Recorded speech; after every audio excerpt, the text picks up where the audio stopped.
লড়াই কিন্তু আজকের না, এই লড়াই আমাদের 200 বছরের লড়াই। নির্বাচন কোনোভাবেই বানচাল করতে দেওয়া যাবে না।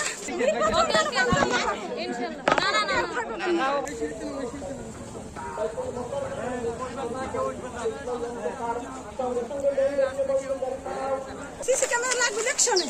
সন্ত্রাসীদের মাথা ঘুরে গেছে, এখন ভোট কার্ড চুরি করা যাবে না। এখানে ভারতের যারাই চাপতে চায় ভারতকে, এই আমাদের এই লড়াই কিন্তু আজকের না, এই লড়াই আমাদের 200 বছরের লড়াই। তবে তোমরা বিশৃঙ্খলা সৃষ্টি করবে না। ভারত আর আওয়ামী লীগ চাইতেছে নির্বাচন বানচাল করতে হবে। নির্বাচন কোনোভাবেই বানচাল করতে দেওয়া যাবে না। সন্ত্রাসীদেরকে ক্ষমতায় আসতে দেওয়া যাবে না, সে যে দলের হোক, যে জাতের হোক। আমাদের একটাই কথা, ইনসাফের বাংলাদেশ হইতে হবে।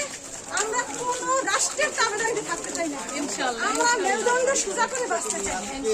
এমন ইনসাফের বাংলাদেশ করতে চাই যেখানে একজন মন্ত্রীর ছেলে গিয়া কোন কাজ ভোটার আইডি করতে, যদি একজন মন্ত্রীর ছেলে দেয় সে যে সুবিধা পাবে, আমাকে যে কেউ চেনে না আমার রিক্সাওয়ালার ছেলে দেয় সেই সুবিধা পাবে। এই রাষ্ট্র কাম করতে হবে। ওরে আল্লাহ, আওয়ামী লীগের ব্যানারে কত রকমের সন্ত্রাসী চাঁদাবাজি, সন্ত্রাসী গুলো দিয়ে আমার কলেজের অনেক চাকরি লাগছে। আমার বাংলাদেশের আমার বাংলাদেশ তো আর আসবে না।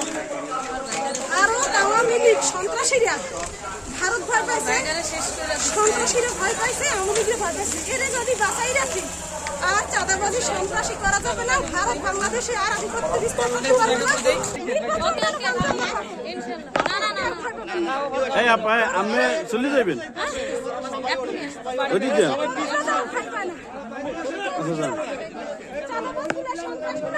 প্রশাসনের বাচ্চারা